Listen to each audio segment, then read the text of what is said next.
Assalamualaikum warahmatullahi wabarakatuh. Bismillahirrahmanirrahim. Wassalatu wassalamu ala rasulillah wa ala alihi wa sahbihi wa man wala. Wa la hawla wa la quwwata illa billah. Subhanaka la ilma lana illa ma 'allamtana innaka antal alimul hakim. Rabbi shrah li sadri wa yassir li amri wahlul 'uqdatam min lisani yafqahu qawli. Amma ba'd. Wa ta'alim ta'lim wa tadhakkura tadhkiran wa intifa'u al-ibadah istifadah wa hatha 'ala tamassuki bi kitabillah sunnati rasul ibtiwa amradatina subhanahu wa ta'ala. Bismillahirrahmanirrahim. Qala al-mu'allif rahimahullah wa ta'ala bihi wa bi 'ulumihi bid-darain amin. Al-'ata minal khalqi hirmanun wal man'u minallahi ihsanun. Alhamdulillah, kita masih ditakdir Allah bisa bersama-sama istiqomah untuk membaca Kutubul Atas dan juga kajian kitab Hikam Ibnu Athaillah As-Sakandari, yang mana kita semuanya berusaha untuk bisa mencapai derajat usul kepada Allah Subhanahu wa Ta'ala dengan cara mengikuti apa yang disampaikan oleh Ibnu Athaillah As-Sakandari untuk mengenal Allah Subhanahu wa Ta'ala. Tentunya bukan berarti kita sudah merasa bisa sampai kepada Allah, tapi kita masih jauh sekali, ya. Paling tidak dengan belajar hikmah Ibnu Athaillah As-Sakandari ini bisa menjadikan kita tahu posisi diri kita, sampai mana kita untuk menuju kepada Allah Subhanahu wa Ta'ala. Ini salah satu hikmah yang disampaikan oleh Ibnu Athaillah As-Sakandari. Al-'ata minal khalqi hirmanun. Pemberian dari makhluk adalah kerugian. Nah, kalau ngomong masalah hakikat mesti gak cocok dengan akal. Al-'ata minal khalqi hirman. Pemberian dari makhluk adalah kerugian. Wal man'u minallahi ihsanun. Dan pencegahan tidak mendapatkan apa-apa dari Allah adalah keuntungan. Ini apa namanya, hikmah ini cukup dalam. Al-'ata minal khalqi hirmanun wal man'u minallahi ihsanun. Pemberian dari makhluk adalah kerugian dan pencegahan dari Allah adalah keuntungan. Hikmah ini mengandung pengertian bahwa pemberian dari makhluk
artinya apa? Gampang diatur. Dan ini tidak dikehendaki oleh Hadrah Husain. Sampai santrinya suruh puasa, aku dongakno kuat, doakan saya bisa menolak. Gak gampang nolak rezeki. Jadi menurut orang-orang yang hatinya bersih, justru pemberian yang kita dapatkan dari makhluk ini menurut Ibnu Athaillah al-ata' minal khalqi hirman,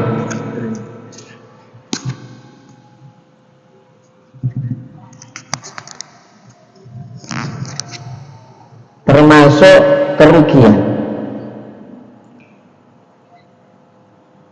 karena pemberian ini akan menghijab, menghalangi untuk bisa dekat dengan Allah Subhanahu wa ta'ala.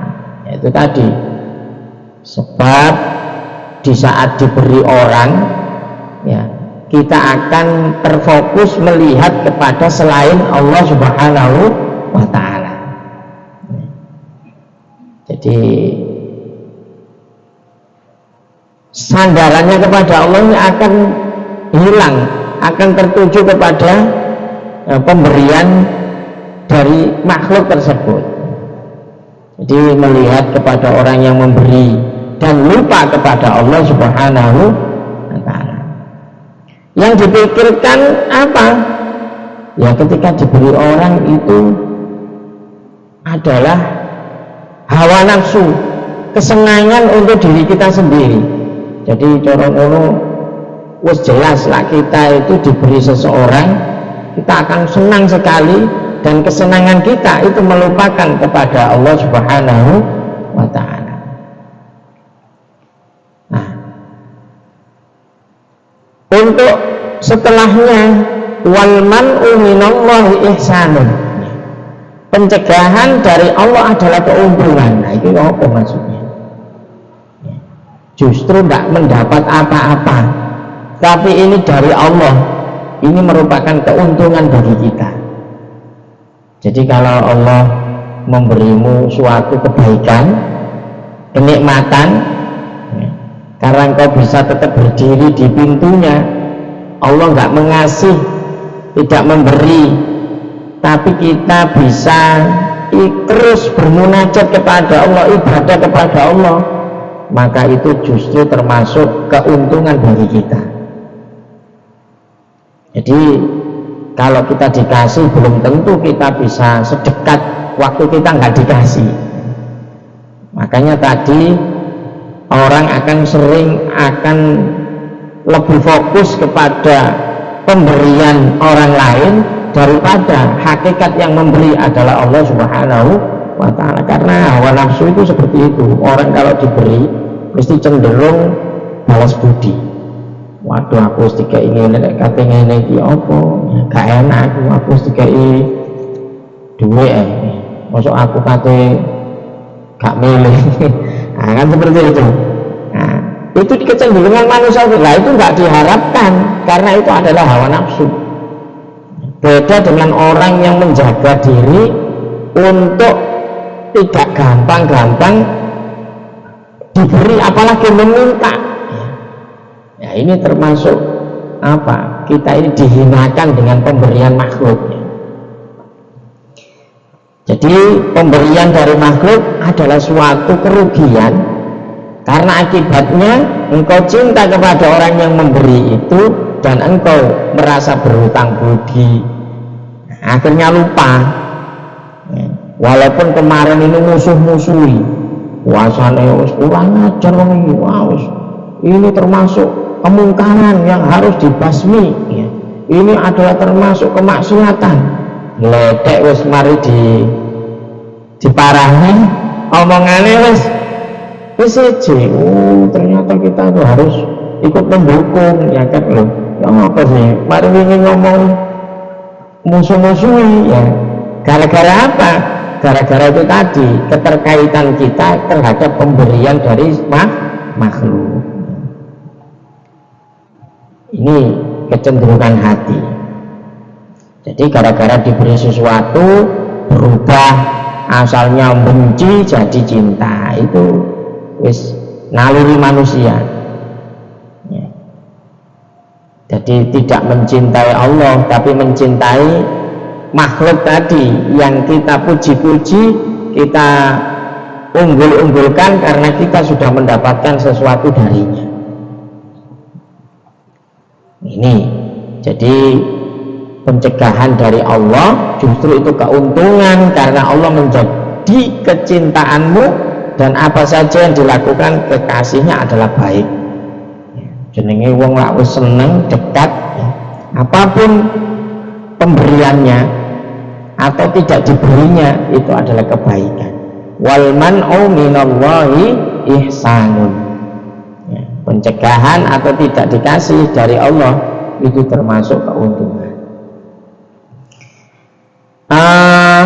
Hikmah ini dikuatkan, ada satu riwayat ya dari Sayyidina Ali bin Abi Thalib karramallahu wajhahu dalam wasiatnya. Ada wasiat Sayyidina Ali ini berkata, la taj'al bainaka wa bainallahi mun'iman wa'udda ni'mata ghairihi 'alaika maghroman. Jangan engkau merasa ada yang memberi nikmat kepadamu selain Allah. Jadi ojo ngerasa ada nikmat selain itu adalah pemberian Allah Subhanahu wa ta'ala. Dan anggaplah segala nikmat yang engkau terima dari selain Allah adalah kerugian. Pokoknya ono nikmat selain tekok duduk tekok Gusti Allah itu mesti menjadi kerugian. Yaitu mau contoh nih, selain dari Allah itu adalah karena hawa nafsu, berkeinginan untuk mendapatkan dari makhluk, bukan ingat kepada sang pemberi nikmat yaitu Allah, tapi berkonsen kepada orang yang memberi. Makanya ada kata-kata bijak ya, orang ahli hikmah ini punya makalah, hamlul minan afqalu minas sabri alal adam. Menanggung budi kebaikan manusia lebih berat daripada sabar dalam ketiadaan. Menanggung budi maksudnya lanjenengan dikai uang iku kan ono apa ya, punya keterkaitan ya. Jadi wis iki lak wis aku nglakoni apa gak enak wong aku wis nrimo sembarang kali. Aku wis dikai iki. Jadi menanggung budi kebaikan manusia lebih berat daripada sabar dalam ketiadaan. Mending menurut ahli hikmah ini ya, orang bijak ini mengatakan, ini gak disebutkan soal wong bijak. Artinya pokoknya kata mutiara, orang ahli hikmah mengatakan menanggung budi kebaikan manusia itu lebih berat daripada sabar dalam ketiadaan. Sik mending awake dhewe sabar. Gak ono tapi gelem sabar. Timbangannya ono tapi kita bahasanya itu harus bergantung kepada orang lain. Jadi luwih apik sabar ketika tidak punya daripada menerima pemberian orang lain tapi kita merasa punya hutang budi. Itu sifat para sufi itu seperti itu. Timbangannya aku lagi wali terus aku akhir gak sok lapo-lapo, wis mending aku sabar ya, masuk aku gak dua apa-apa. Itu pilihan orang yang hatinya bersih ya. Nah, orang zaman saiki ya luar biasa ya. Perang ya, istilahnya banyak yang kalah dengan dengan berbagai alasan ya, menerima pemberian dengan segala hal. Akhirnya apa yang terjadi? Dia akan selalu keterkaitan dengan orang tersebut sehingga dakwahnya ini tidak bisa loss ya, dakwahnya tidak bisa kalau hak itu dibilang hak, kalau batil itu dibilang batil. Ini akhirnya kabeh dadi abu-abu, dadi remeng-remeng, padahal jelas haram tapi diputer-puter aja. Ini yang terjadi. Ada yang berkata ini, izzun nazaha asyrafu min sururil faidah. Kemuliaan bersih diri lebih mulia dari kegembiraan mendapat faedah dari orang. Yang mending awake dhewe iki dijaga kebersihane, timbangane seneng tapi mendapatkan faedah dari orang lain. Kenapa seperti itu? Ya itu tadi, karena kita akan selalu terdikte ya wis, akhirnya kita tidak punya hirah untuk melaksanakan apa yang sesuai dengan ajarannya Rasulullah Muhammad Sallallahu Alaihi Wasallam. Jadi para sufi itu lebih baik tidak diberi, itu lebih mulia daripada menerima pemberian orang lain tapi nantinya akan tidak bisa melakukan sesuatu yang memang harusnya dilakukan oleh pendai atau pendakwah, yaitu ta'muruna bil ma'ruf wa tanhauna 'anil munkar. Ya, apalagi masalah nahi munkar ini wis transaksional kalau sekarang. Ya, salah kepingin aman wani piro ngono ya. Jadi banyak cara untuk mendapatkan rezeki. Ya, seorang pedagang contohnya kadang mendapatkan rezeki dengan merayu, bahkan berani berbohong untuk bisa laku dagangannya. Atau ada orang yang memang meminta-minta ya. Tapi kalau orang yang sufi, orang yang hatinya bersih, dapat rezeki dari jalan yang mulia. Jadi boleh rezeki itu ada jalan yang benar-benar mulia dan diridhoi oleh Allah ya. Ada yang jalan boleh tapi tidak mulia. Seperti apa contohnya? Meminta-minta. Oleh saja nih, gak haram meminta itu, tapi itu bukan mendapatkan rezeki dengan jalan yang mulia. Termasuk tamak ya, berharap kepada seseorang. Jadi harusnya kita ini mendapatkan rezeki Allah ini tapi dengan jalan yang benar-benar diridhoi dan jalan yang mulia di sisi Allah Subhanahu wa ta'ala. Makanya ada satu riwayat memang thalabul halal wajib alal muslim ya. Jadi kalau di Al-Quran ini digambarkan Nabi Daud. Nabi Daud ini mendapatkan rezeki dari hasil kerjanya. Jadi orang itu kalau mendapatkan rezeki dengan cara yang bahasanya itu cara yang tidak ada perjuangan ya. Lapo sih soro-soro ngemis dulu soleh akeh. Jadi ada orang itu berpikiran seperti itu, lapo golek rezeki gak cerdas belah. Kita caranya gawe ngene, njaluk nang kene, rene njaluk ini. Itu kan lebih mudah ya. Timbangane kerja macul loro. Tapi indallah, menurut Allah justru yang rezeki yang barokah itu min kasbi mali. Jadi dari hasil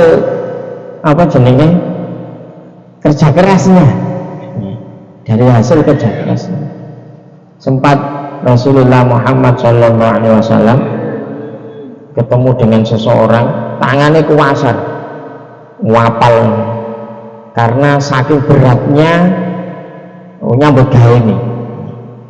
Itu sama Rasulullah di depan para sahabat dicium tangan. Apa kata Rasulullah? Ini tangan ahli surga. Gelem berjuang nyambut gawe sorok gawe memenuhi kebutuhan anak istrinya. Itu dipuji oleh Rasulullah Muhammad Sallallahu Alaihi Wasallam. Karena apa? Yaitu tadi, dia rela mendapatkan rezeki dengan jalan yang benar-benar mulia. Duduk hasil dodol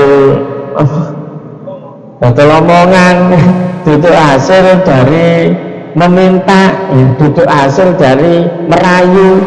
Kan ana wong iku kerjane iku ngerayu, lobi-lobi. Nah, ini intinya itu dia mendapatkan faedah. Dan ini ya nggak haram sih, nggak haram, tapi itu menurut orang yang sufi itu termasuk cara mencari rezeki yang hina. Halal tapi hina, gak apik ya. Jadi rezeki yang datang, yang dikehendaki oleh para sufi itu memang rezeki yang tidak disangka-sangka, tidak diduga-duga. Berusaha ta'muruna bil ma'ruf wa tanhauna 'anil munkar, moro-moro ada orang digerakkan untuk memberi, ada seperti itu. Artinya bukan kita niat untuk mencari pemberian, tapi enggak, orang lain yang memang dikehendaki oleh Allah, digerakkan hatinya untuk diberi. Bahkan orang yang memberi itu memaksa, tolong diterima rezeki saya. Ustaz gak usah, enggak, ini terima saja. Itulah rezeki yang diharapkan oleh para sufi seperti itu.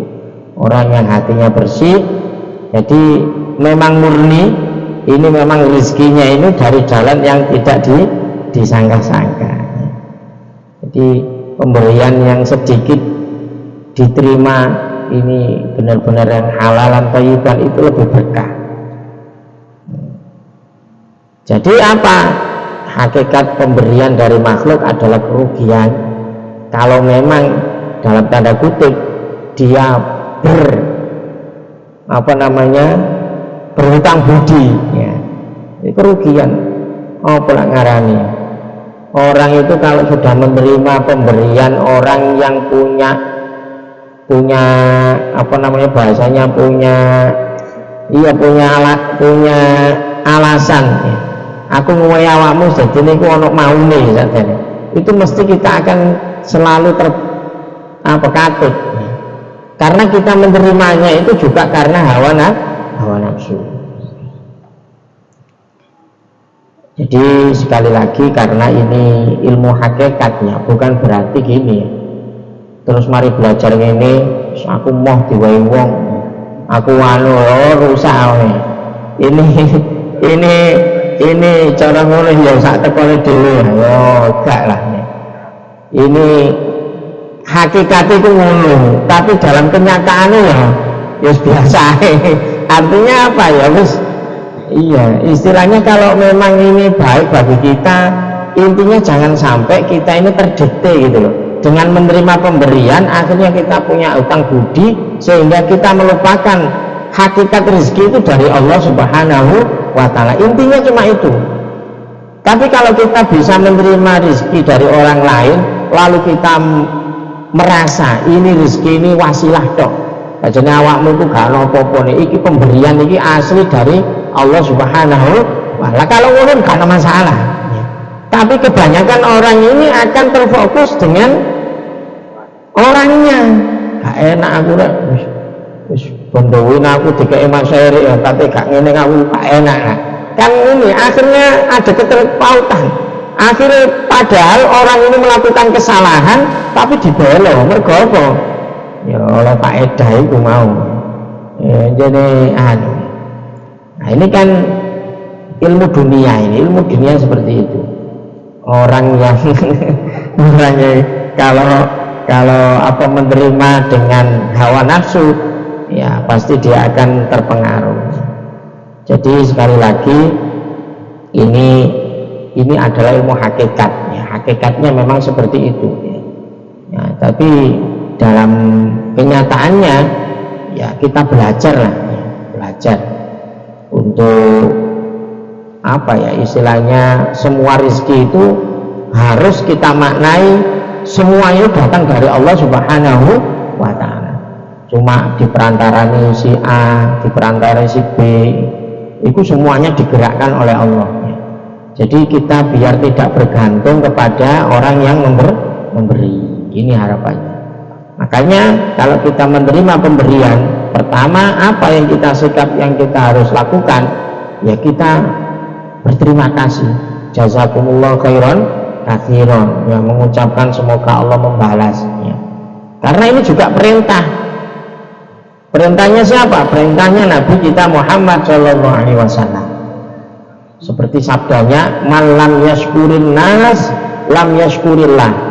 Siapa yang tidak bersyukur kepada manusia, maka dia tidak bersyukur kepada Allah Subhanahu wa ta'ala. Ya tetap matur suwun itu tetap. Ojo terus ana wong ngowahi, Allah awakmu kuwi apa perantara gak usah anu. Iku sejatine iku duwe Gusti Allah. Iparing ngono meneh kan gak duwe meneh. Ya. Artinya apa? Kewajiban kita wajib berterima kasih kepada manusia yang sebagai perantara. Kayak nang wong tua, orang tua kenapa kok kita harus berbakti? Ya karena apa? Orang tua itu adalah yang dititipi Allah, ya, untuk wujudnya kita ini. Memang hakikatnya kita kan Allah, ya, tapi kan melalui perantara dari orang tua. Lah kok gak metu kok wong tua, metu kok watu lah metu anu, ya. Jadi walhasil semua kenikmatan yang kita dapat ini kenikmatan yang merugikan kita jika memang kita punya merasa terfokus kepada yang memberi tapi lupa terhadap Allah yang maha memberi. Ini yang harusnya pelajaran hari ini. Semua pemberian hakikatnya dari Allah, tapi kita tidak boleh menafikan wasilahnya. Wasilahnya siapa? Ya siapa yang ngasih. Kita ucapkan jazakumullah khairan katsiran, terima kasih, semoga Allah membalas, ya. Karena ini perintahnya Rasulullah, siapa yang tidak bersyukur gak duwe matur suwun nang menungso. Nah, nang menungso wasilahe kayak gak gelem terima kasih, apalagi bersyukur kepada Allah Subhanahu wa ta'ala. Begitu juga dengan orang tua kita, ya. Perantara adanya kita ini melalui orang tua, maka kita wajib bersyukur dengan cara berbakti kepada kedua orang tua. Itu wujud syukur kita kepada Allah. Kalau kita sudah berterima kasih kepada orang tua, maka kita juga termasuk punya harapan berterima kasih kepada Allah Subhanahu wa ta'ala. Semoga kita semuanya ini termasuk orang-orang yang ahli syukur, termasuk orang-orang yang bisa istiqomah untuk tetap di jalan Allah Subhanahu wa ta'ala, dan harapannya semoga kita ini nantinya menghadap Allah dalam keadaan husnul khotimah. Amin ya rabbal alamin. Wal'afu minkum. Assalamualaikum warahmatullahi wabarakatuh. Ya Rabbana tarafna bi annana tarafna asrafna la laba asrafna fatub alaina tauba Tansil li kulli hawda awrati wa aminin waghfir li walidina rabbi wa mawlidina wal ali wal ikhwani ilahi wa kulli di mahabba au jiratin au suhbah wal muslimina ajma' amin rabbi isma' fadlan wajudan manna la bihtisabi minna bil mustafa rasuli nahba bi kulli shuli sallallahu wa sallam rabbi lahi atal habbi wa alihi wa sahbihi idada tasifudi walhamdulillah bilbati wa ta'ala subhana rabbika rabbil izzati amma yasifun wassalamu ala mursalin alhamdulillahi rabbil alamin. Assalamualaikum warahmatullahi wabarakatuh.